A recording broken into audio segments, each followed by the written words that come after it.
Assalamualaikum warahmatullahi wabarakatuh. Alhamdulillahirabbil alamin wassalatu wassalamu ala asyrofil anbiya'i wal mursalin sayyidina wa habibina wa syafi'ina wa maulana Muhammadin wa ala alihi wa sahbihi ajma'in. Kepada yang terhormat Bapak Kepala SDN Kandung, Bapak Haji Mustafa, kepada yang terhormat Bapak Ibu Dewan Guru SDN Kandung beserta staf guru TK KB yang kami hormati, terima kasih atas waktunya pada siang hari ini dalam kegiatan aksi nyata diseminasi budaya positif yang akan diisi materi oleh teman kita Ibu Sylvia Kholidah sama Bu Wahyu Sofia. Mudah-mudahan acara pada siang hari ini berjalan dengan lancar. Marilah kita buka acara pada siang hari ini dengan bacaan surah Al-Fatihah. Mudah-mudahan apa yang kita harapkan, apa yang kita inginkan bisa berjalan dengan lancar dan bisa bermanfaat untuk kita semua. Ala hadhihi bikum minatin sholihah sya'ulillahi lahul Fatihah.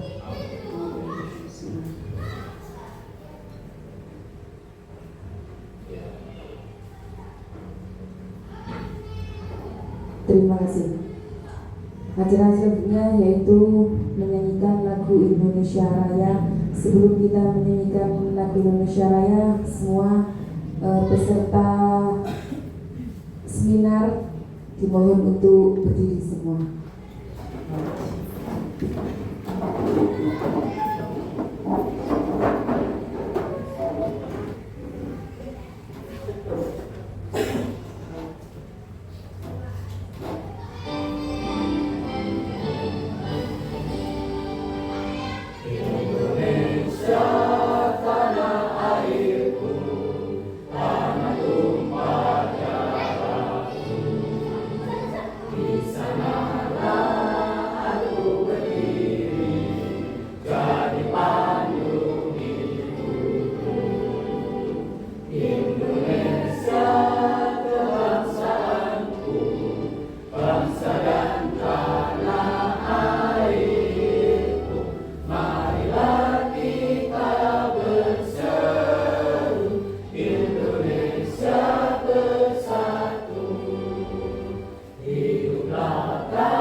Assalamualaikum warahmatullahi wabarakatuh.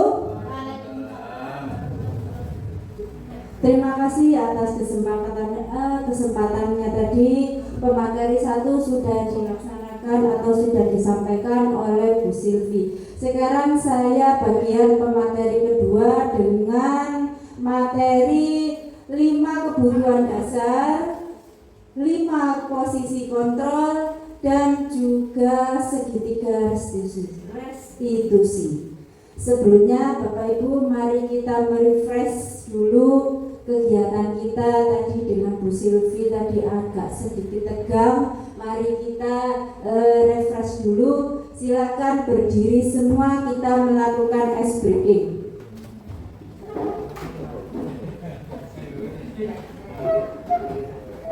Ice breakingnya agak jaraknya agak jauh aja Bapak Ibu biar tidak bersenggolan ya. Kita senang-senang dulu. Ice breakingnya adalah Jenengan tangannya ke atas satu. Nanti saya menyebutkan nama Leni. Kalau saya menyebutkan namanya Leni, berarti jenengan ambil tangan temannya yang ada di sebelahnya. Ya. Nah, ya. Ambil tangan di sebelahnya, tangannya temannya. Kita mulai ya. Pada suatu hari di sekolah SDN Kandung mengadakan kegiatan peringatan 17 Agustus atau Hari Kemerdekaan. Di kelas 2 terdiri dari Leni ya, Leni. Kalau Leni ambil tangannya. Iya. Ada Bintang, ada Leni. Ya. Nah, mereka sedang mengikuti kegiatan lomba-lomba. Di antaranya adalah lomba egrang, lomba pendan dan sebagainya. Pada waktu itu si Lani mengikuti lomba pendan bersama temannya Amira, Leni. Iya. Terima kasih. Itu adalah berikutnya kita. Dan berikut yang satu lagi kita belajar tentang tes logika atau konsentrasi. Bapak Ibu kan pernah mendengar di TikTok ya, sering ini. Clue-nya adalah bumi itu bulat. Bumi itu bulat. Kalau 6 sama dengan 1, 8 sama dengan 2, berapa 160? Berapa 160? 160 berapa? 2. Pinter. Clue-nya pinter Mbak Feni. Clue-nya adalah bumi itu bulat. Oke, sampun, sudah. Lanjut. Di sini kita membahas tentang kebutuhan dasar manusia. Ada pertanyaan pemantik. Ibu Sofi adalah guru kelas 2 SDN Kandung. Ibu Sofi bingung karena mempunyai seorang murid yang selalu mengganggu temannya. Walaupun sudah diterapkan tentang budaya positif, masih saja dia melanggar. Dia adalah Arka. Arka selalu mengganggu temannya dan selalu meminta paksa bekal atau makanan kepada temannya. Dia meminta setiap hari. Kalau tidak diberikan, Arka tidak segan menyakiti temannya tadi sehingga murid yang lain melapor kepada Bu Sofi. Mengapa Arka melakukan hal itu? Monggo. Mengapa? Karena tidak diberi bekal orang tuanya. Ya. Karena tidak diberi bekal orang tuanya. Ada lagi? Monggo, Bu Rolifa.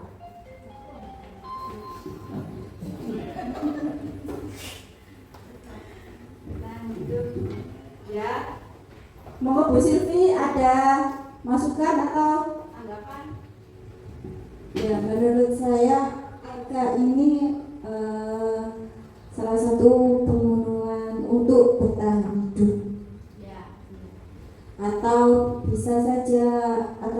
kesenangan, suka meminta kepada temannya.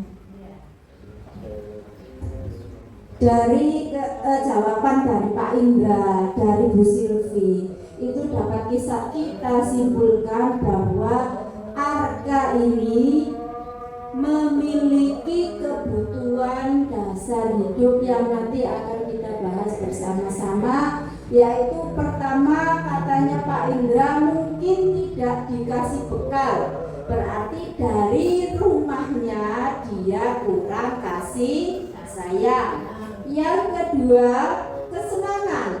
Walaupun sudah dikasih bekal, sudah dikasih uang jajan, tapi dia hobinya adalah meminta bekal dari teman. Itu adalah kebutuhan yang kedua, yaitu kesenangan.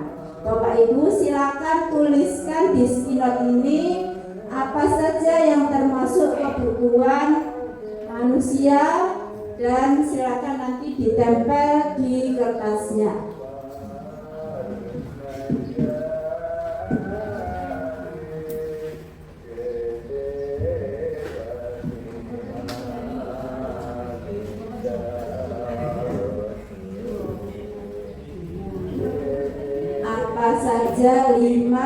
Apa saja kebutuhan manusia, tidak harus 5. Tuliskan, Bapak Ibu monggo dituliskan saja satu saja.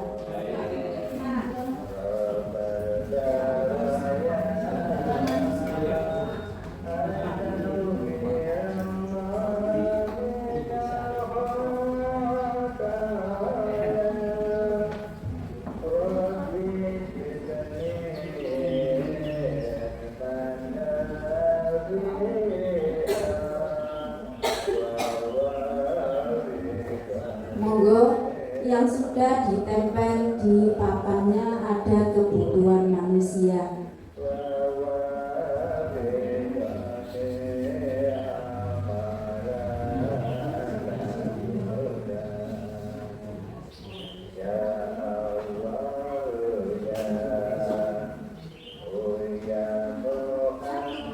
Oke, satu saja.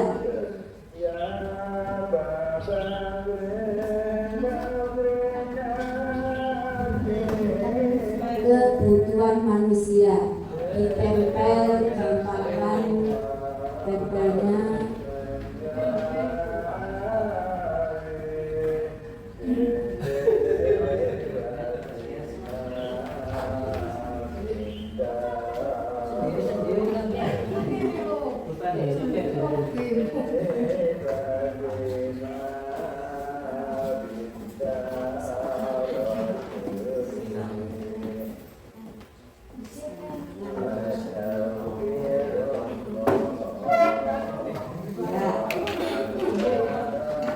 Monggo, Mbak Feni, Bu Feni, monggo. Ini buat apa? Ini wale.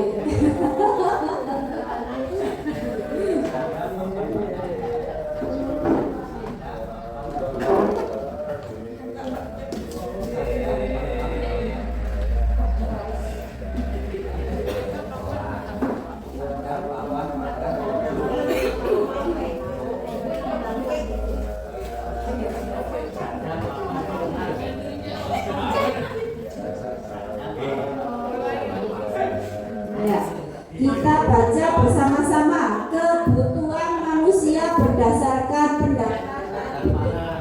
pendapat Bapak Ibu. Yang pertama, kesenangan, makan, minum, keinginan yang harus dipenuhi, makan dan minum, mandi, makan dan berpakaian, pangan, sandang dan papan, minum, sekolah, primer, tersier, sekunder. Nah, kita ambil satu saja, kesenangan. Punyanya siapa ini Bapak Ibu? Kesenangan. Monggo Bu Silvi, yang maksudnya kesenangan itu bagaimana?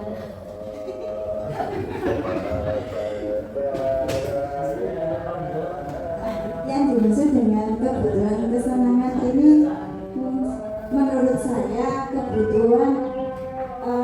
bersenang-senang.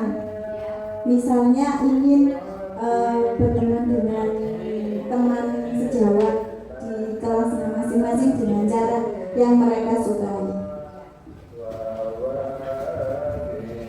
Satu lagi, ada kebutuhan makan dan berpakaian.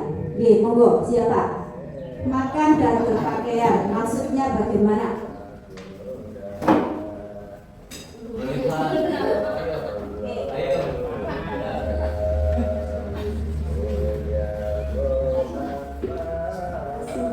Kalau kebutuhan makan itu wajib Bu. Kalau berpakaian wajib Bu.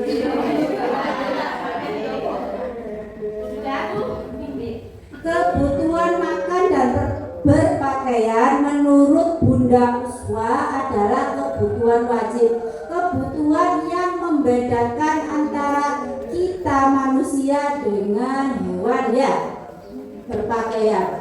Nah ini ada hubungannya dengan materi kita, yaitu 5 kebutuhan dasar manusia. 5 kebutuhan dasar manusia ada yang nomor 1 bertahan hidup, yang kedua kasih sayang dan rasa diterima, penguasaan, kebebasan dan kesenangan. Bertahan hidup contohnya adalah sandang, pangan dan pakaian. Itu dikategorikan ke dalam bertahan hidup. Yang kedua, kasih sayang dan rasa diterima. Rasa diterima, dipedulikan, berbagi, kerjasama, itu adalah kebutuhan dasar manusia, Bapak Ibu. Kalau kita di lingkungan kita merasa tidak diterima oleh lingkungan kita, bagaimana rasanya? Terkucilkan. Untuk menanggapi atau menyelesaikan terkucilkan ini, bagaimana solusinya, Bunda Uswa?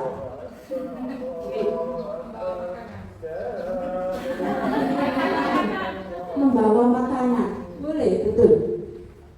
Salah satu contoh nyata kita baru-baru ini kita itu ada kegiatan baris di Busra 3. Ada salah satu teman dari kita, rasanya kebutuhan dasar manusia yang dia untuk melengkapi kebutuhannya adalah rasa diterima dengan membawa bekal atau membawa makanan. Itu adalah trik dari kita, trik atau motivasi intrinsik kita. Contohnya dari Bu Lisa tadi, kita dengan membawa makanan, membawa bekal, kita atau care kepada teman atau lingkungan kita, itu adalah kebutuhan dasar manusia. Memang itu salah satu dari teorinya kebutuhan dasar manusia. Kalau kita tadi tidak bawa bekal, mungkin teman kita mungkin ya itu. Terus penguasaan harga diri, keinginan untuk dianggap memimpin, berprestasi, diakui dan didengar. Ini adalah kebutuhan dasar manusia yang ketiga. Contohnya mungkin dari kita semua pasti mempunyai harga diri dan mempunyai sebuah motivasi. Apakah itu pemimpin, apakah itu berprestasi, apakah itu didengar, dan apakah itu diakui, itu adalah salah satu kebutuhan dasar manusia. Yang keempat, kebebasan, yang terdiri dari mandiri, memiliki pilihan, mencoba hal baru, mampu mengendalikan arah dirinya. Ini adalah kebebasan. Yang keempat, kesenangan, bermain, humor, antusiasme, dan tertawa. Berarti Bapak Ibu, kalau kita sebagai guru melihat anak bermain,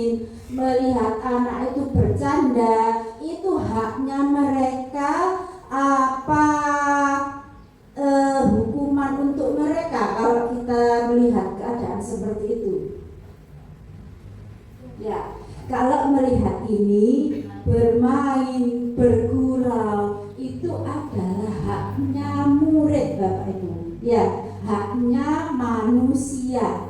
Kita harus membuka pandangan bahwa kita harus menghamba pada murid, tidak lantas memberikan hukuman dan peringatan secara fisik atau psikis. Next. 5. Kebutuhan dasar manusia. Kebutuhan bertahan hidup, kasih sayang dan rasa diterima. Bapak Ibu mungkin bisa dibaca sendiri. Yang ketiga, penguasaan, kebutuhan pengakuan atas kemampuan. Yang keempat kebebasan, yang kelima kesenangan. Next. Nah ini Bapak Ibu ada sebuah kasus, ibu guru bilang aku tidak boleh bersenandung sewaktu mengerjakan tugas. Katanya kelas harus hening, harus tenang, tidak ada suara. Padahal aku suka dan senang menyanyi. Ini bagaimana tanggapan Bapak Ibu guru sebagai guru apabila ada sebuah kasus seperti ini? Bisa.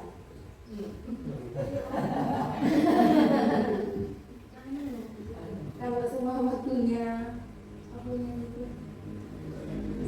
seni ya suruh maju aja, tapi kan kalau semua lihat pelajarannya, kalau pelajarannya yang membutuhkan konsentrasi, contohnya kayak seumpama matematika, terus kan nggak mungkin yang awalnya ya.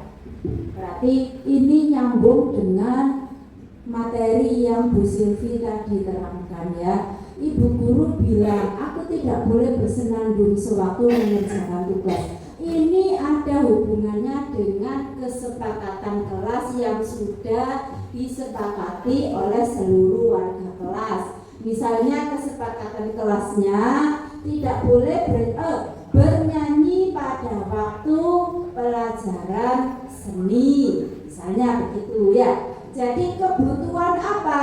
Nah saya karena menerangkan tentang kebutuhan manusia, pada kasus yang pertama itu Bapak Ibu menganggap itu kebutuhan apa? Kesenangan. Yang kedua, ibu guru tidak menyapaku hari ini padahal aku pakai jepit rambut baru. Nah, bagaimana? Apa kebutuhan apa ini? Pengakuan, kasih sayang. Yang ketiga, aku bosen, masa belajarnya cuma gitu-gitu aja, dengerin ibu guru aja. Kebutuhan apa ini Bapak Ibu? Kebutuhan kesenangan. Aku sebel, gambarku tidak rapi, malah ibu guru nunjukin ke teman-temanku di depan kelas. Ya, bagaimana? Apa ini kebutuhan apa ini? Kebutuhan kasih sayang. Dari 4 kasus ini Bapak Ibu ya, ini adalah kasus yang sering kita lakukan tanpa sengaja. Kita lakukan tanpa sengaja. Nah mulai hari ini mari bersama-sama kita rubah paradigma baru, yaitu kita harus menghamba pada murid. Murid itu ada tahapannya ya. Kalau kita peralihan dari PAUD ke SD itu dinamakan dengan anak PAUD. Jadi kita tidak lantas harus memberikan hukuman. Hukuman itu Bapak Ibu tidak hanya dengan mencubit atau menjewer. Dengan kata-kata kita yang tanpa tidak terasa paksa kita keluarkan itu bisa membekas di hati mereka. Oke, mari bersama-sama saya juga belajar. Materi yang kedua, 5 posisi kontrol. 5 posisi kontrol guru. Yang pertama, penghukum. Yang kedua, pembuat merasa bersalah. Yang ketiga, berlaku sebagai teman. Yang keempat, pemantau. Dan yang kelima, manajer. Next. Penghukum. Identitas gagal, identitas berhasil, dan identitas berhasil. Yang dinamakan identitas gagal itu ada 2, yaitu guru bertindak sebagai penghukum dan pembuat orang merasa bersalah. Penghukum, misalnya kita tanpa sengaja menghardik, menunjuk-nunjuk, menyakiti, dan menyindir. Terus ini berkatanya, kalau kamu tidak melakukannya, awas ya, rasakan ya. Ini sering saya lakukan Bapak Ibu tanpa sengaja. Hasil, memberontak, menyalahkan orang lain, berbohong. Kaitan dengan dunia berkualitas, murid meletakkan guru di luar dunia berkualitas. Murid berkata, biarkan saja, nanti jangan marah-marah lagi. Mengulang kesalahan. Ini penghukum. Pembuat orang merasa bersalah, berceramah dan mengatakan seharusnya kamu itu begini. Ibu itu kecewa sama kamu. Nah, itu merasa bersalah. Yang baik, yang level 1, kita harus sebagai teman dan juga sebagai pemantau. Dan level yang tertinggi Bapak Ibu, kita sebagai guru harus bertindak sebagai manajer. Next. Nah, ini ada sebuah video.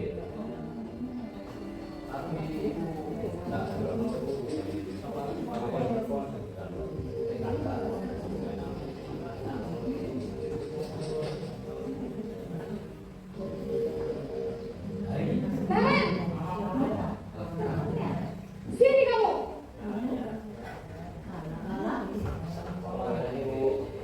Selalu terlambat. Kamu deh pasti terlambat. Saya. Apa coba? Alasan kamu apa lagi? Kapan sih kamu tidak terlambat? Malas sekali ya kamu jadi anak. Saya. Dasar pemalas. Gak kapok-kapok sih kamu. Sudah berapa kali terlambat? Sana, kamu keliling lapangan basket 2 kali. Kenapa saya harus keliling lapangan basket, Bu?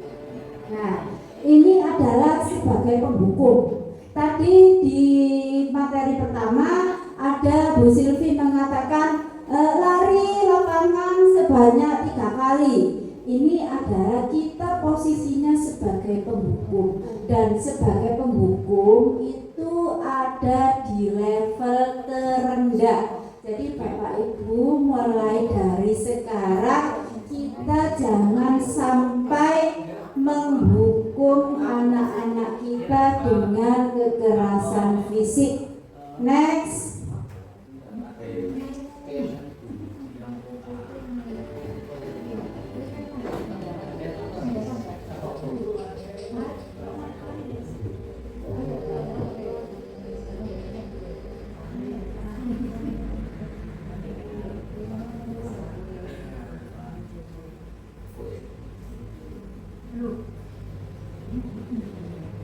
Membuat rasa bersalah.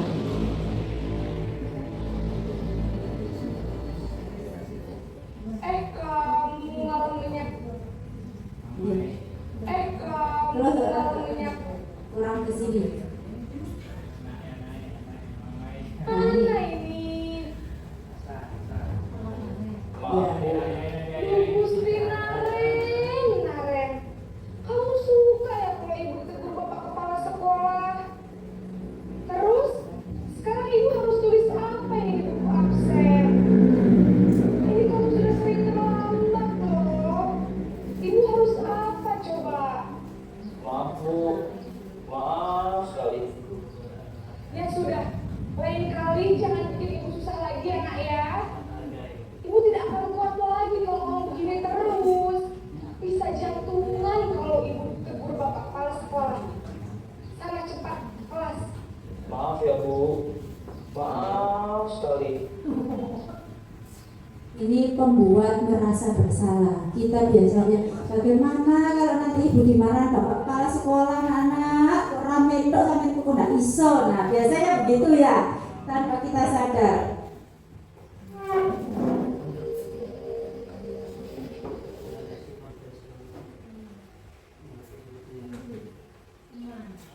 Sebagai teman.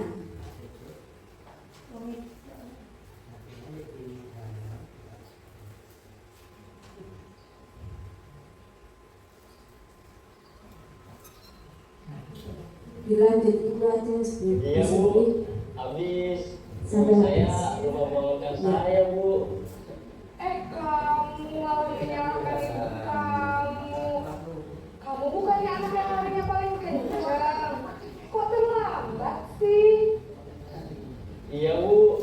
Saya memang terlambat bangun tadi. Jadi biarpun saya lari kencang, tetap gak kekejar Bu. Ya sudah sana. Nanti lain kali larinya lebih kencang lagi ya. Biar gak terlambat lagi. Bikin seneng ibu. Demi ibu. Bisa kan? Bisa lah Bu. Ya sudah sana masuk kelas. Ibu beresin urusan absen kamu. Kamu ini ada-ada saja.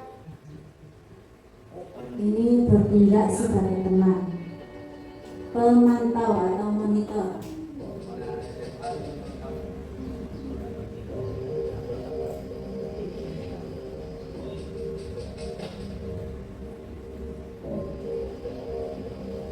Naren!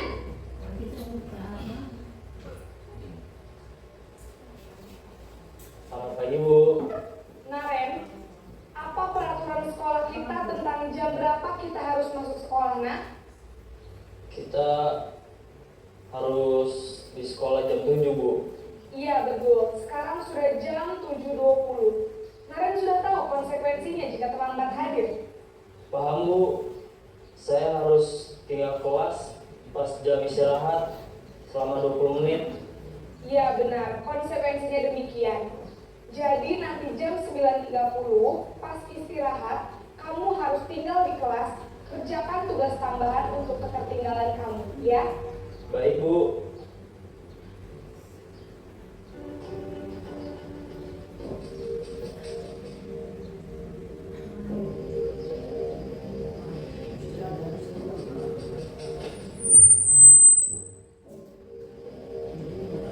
Naren!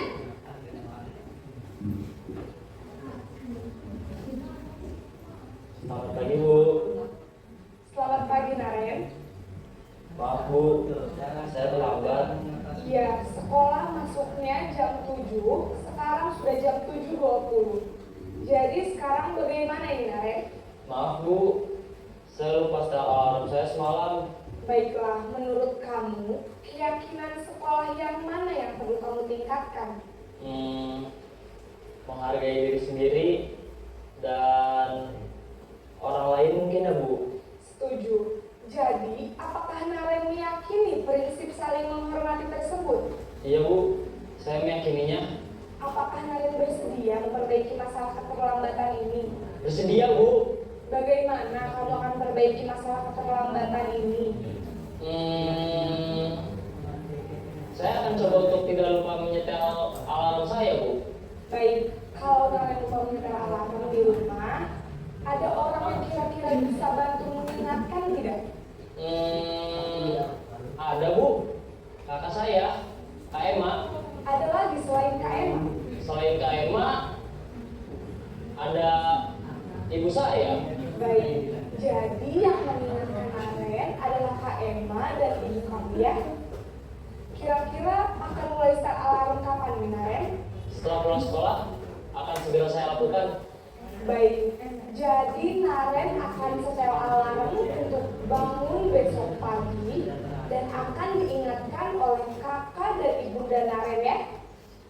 Ada lagi yang mungkin perlu dilakukan Naren agar tidak terlambat bangun lagi? Tidak ada, Bu. Baik Naren, terima kasih untuk kerjasama kamu. Sekarang kamu perlu kembali ke kelas untuk belajar. Baik, Bu. Terima kasih.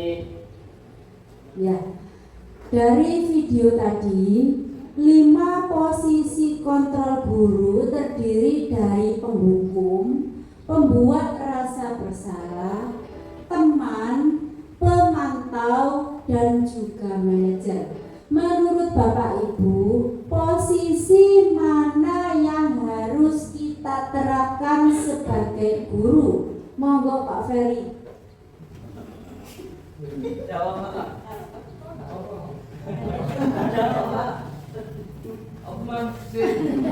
Dari 5 posisi kontrol kita sebagai guru, manakah yang lebih baik atau yang paling baik kita sebagai guru, posisi kontrolnya di mana?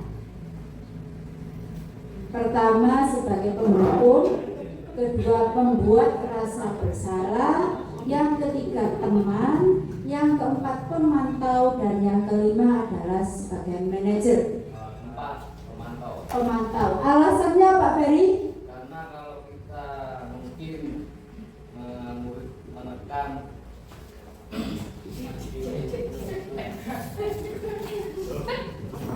Menurut Pak Ferry. Untuk jawaban saya sebagai guru cuma memantau dan mengarahkan ini salah dan ini yang benar. Kalau kita memaksa, contoh tadi saya sempat dengar harus selesai. Nah ini menekan anak tambah brutal. Itu jawaban saya. Terima kasih. Terima kasih atas pendapatnya Pak Ferry. Mungkin dari Pak Fauji, kita sebagai guru harus ada di posisi kontrol mana Pak?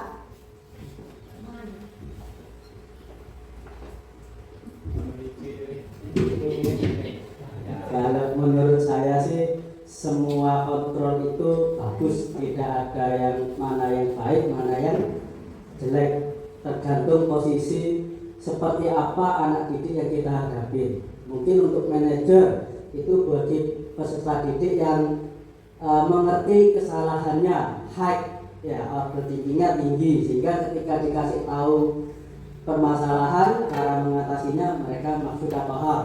Untuk jadi teman, mungkin untuk siswa yang tidak suka dikerasin, maka kita bisa menjadikan posisi kita sebagai teman. Tetapi untuk anak yang sudah berkali-kali dikasih tahu kita jadi teman, kita sudah berusaha untuk manajer, mengontrol, tidak bisa. Mungkin cara yang pertama tadi juga bisa dilakukan. Terima kasih atas pendapat Pak Fauji, sudah sangat kompleks. Berarti posisi kontrol kita sebagai guru adalah melihat situasi dan kondisi, di mana kita akan berperan sebagai penghukum, di mana juga kita harus berperan sebagai teman, dan di mana juga kita harus berperan sebagai manajer. Tetapi level yang tertinggi, posisi kontrol kita sebagai guru harus bertindak sebagai manajer. Terima kasih. Nah, ini ada contoh penerapan 5 posisi kontrol. Ada sebuah kasus siswa tidak memakai atribut lengkap saat upacara bendera. Kalau kita bertindak sebagai penghukum, kita akan melakukan hormat pada bendera selama 1 jam. Kalau kita ada di posisi pembuat merasa bersalah, kita mungkin akan menerapkan kata berapa kali ibu atau bapak Bapak harus memberitahu kamu selalu saja mengecewakan Ibu dan Bapak. Yang kita praktekkan selama ini Bapak Ibu, ada kasus seperti ini, ada di posisi apa? Ya, yang biasa dilakukan yang pasal pajak bendera itu yang posisi yang pertama itu. Biasanya kan menghukum. Alasannya kenapa Pak Indra? Ya untuk membuat jera anak tersebut. Pada kasus ini Pak Indra memilih ada di posisi penghukum karena ingin membuat rasa jera. Mungkin rasa jerahnya Pak Indra itu, anak ini sudah diperingatkan 1 kali, 2 kali, 3 kali, bahkan 4 kali, tetapi melakukan kesalahan yang sama. Jadi Pak Indra memposisikan dirinya sebagai penghukum. Apa negatif dan positif dari pilihannya Pak Indra sebagai penghukum? Monggo. Dari sisi negatifnya. Dari sisi negatifnya, kalau kita bertindak sebagai penghukum pada kasus siswa tidak memakai atribut lengkap saat upacara bendera, bisa?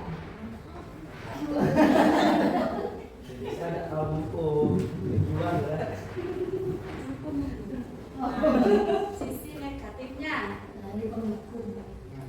Sisi negatifnya itu membuat anak sakit hati dan merasa dendam. Terus sisi positifnya anak jerah, takut mau mengulang. Terima kasih atas pendapatnya. Kasus yang kedua.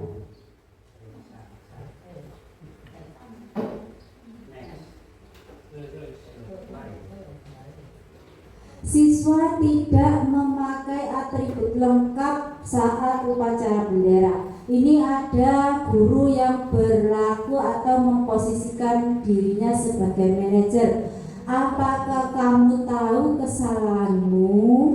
Kira-kira bagaimana kamu memperbaiki kesalahanmu?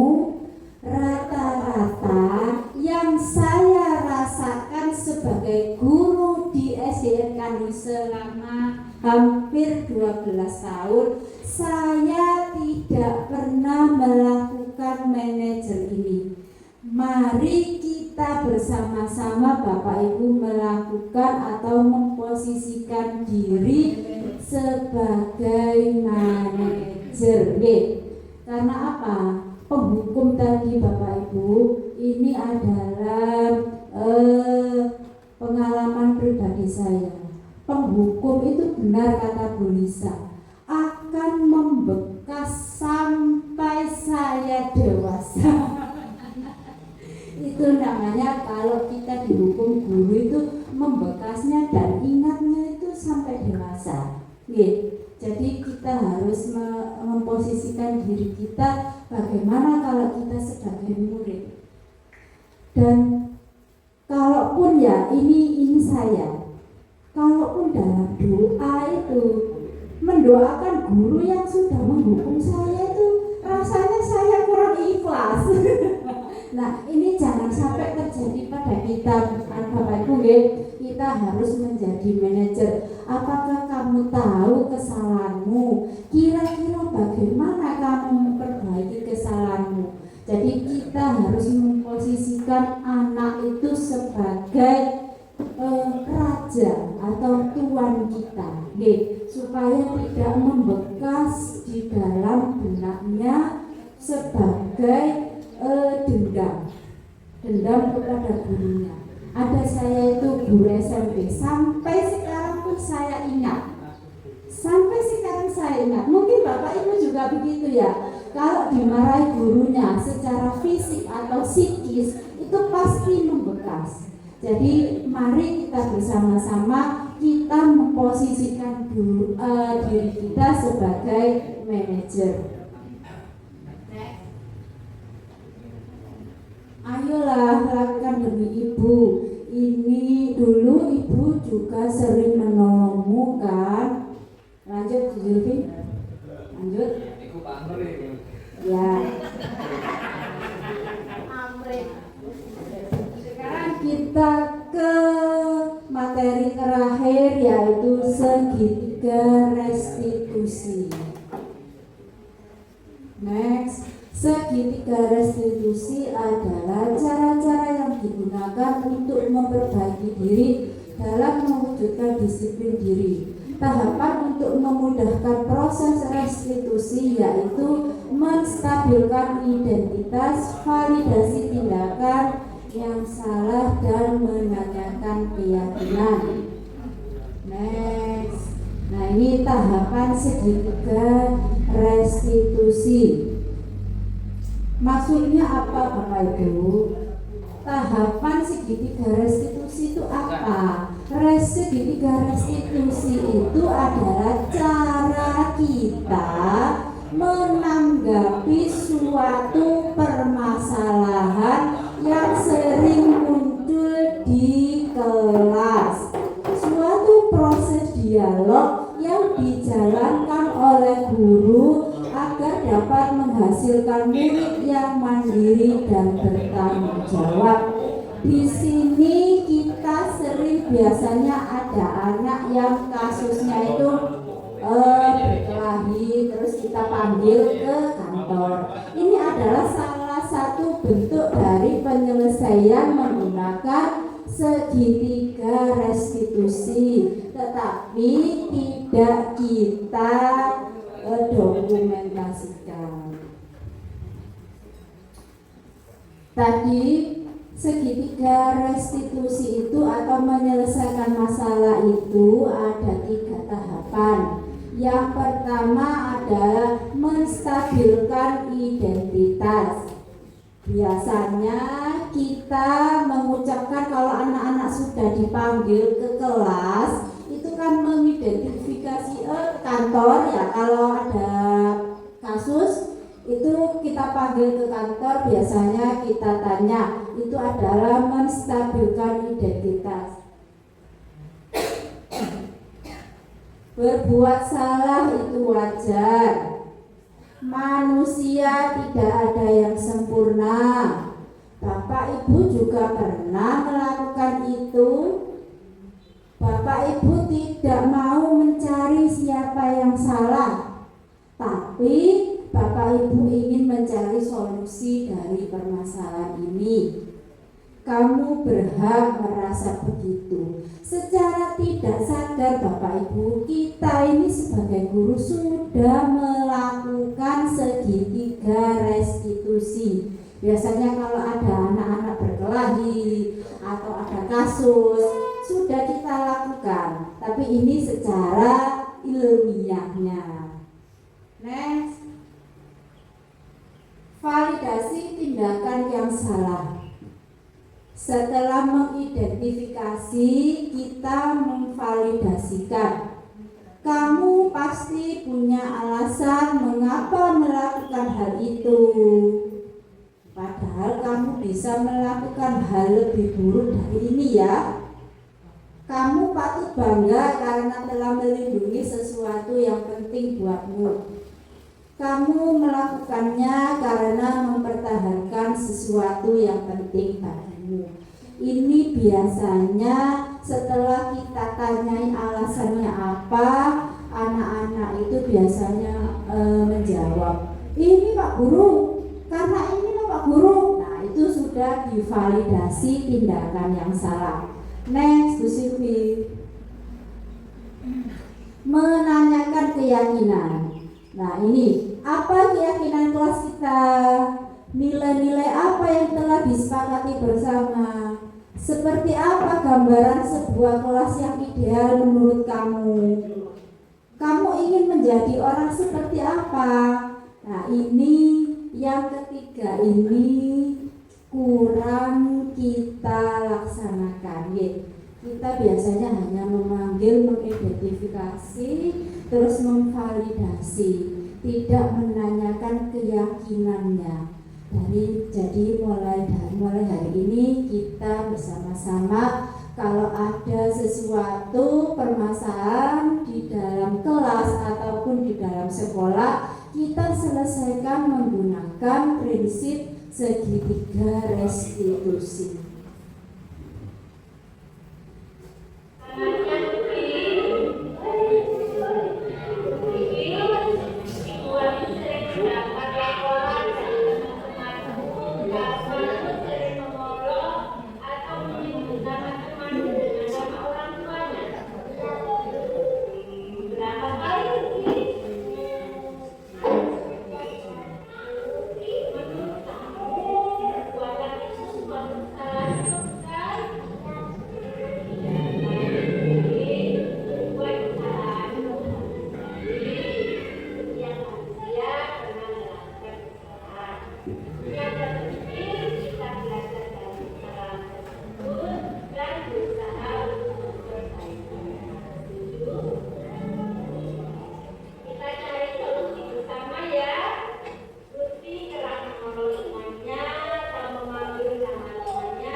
Selesai Bapak Ibu, kita refleksi bagaimana perasaan Anda setelah mengikuti kegiatan destinasi.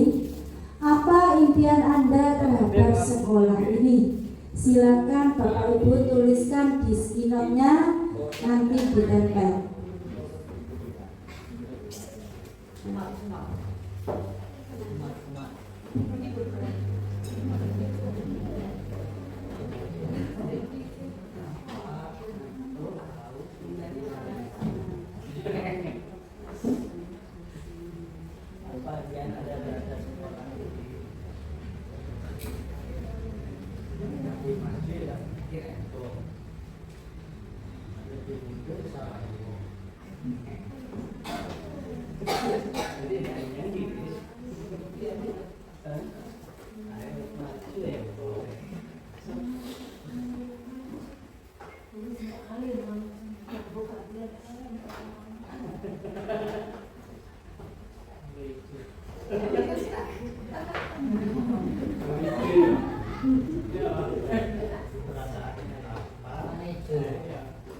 yang dicuri.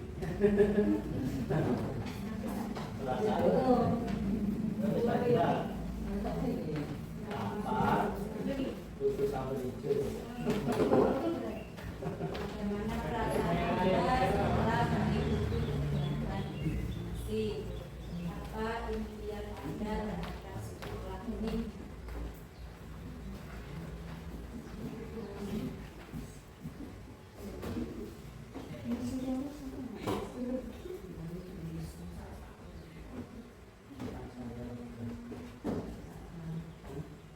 Anda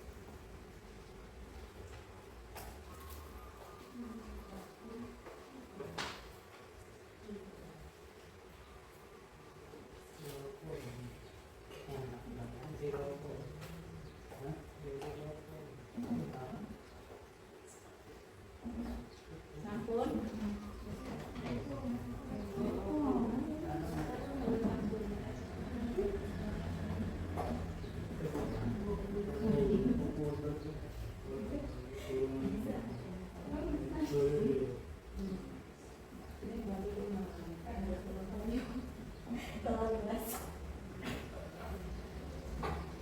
Apa impian Anda terhadap sekolah ini? Menjadikan guru penggerak dan depan. Menjadikan guru penggerak dan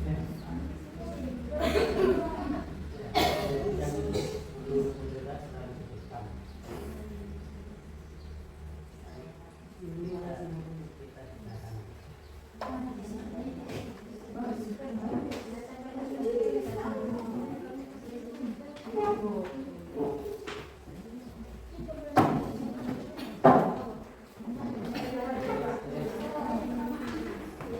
kita gunakan. Bagian Anda terhadap sekolah ini menjadikan guru penggerak selalu di depan. Bagaimana bahasa Anda?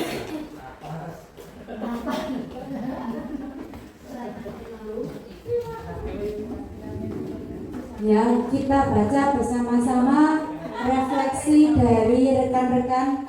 Yang pertama, bagaimana perasaan Anda setelah mengikuti kegiatan diskriminasi?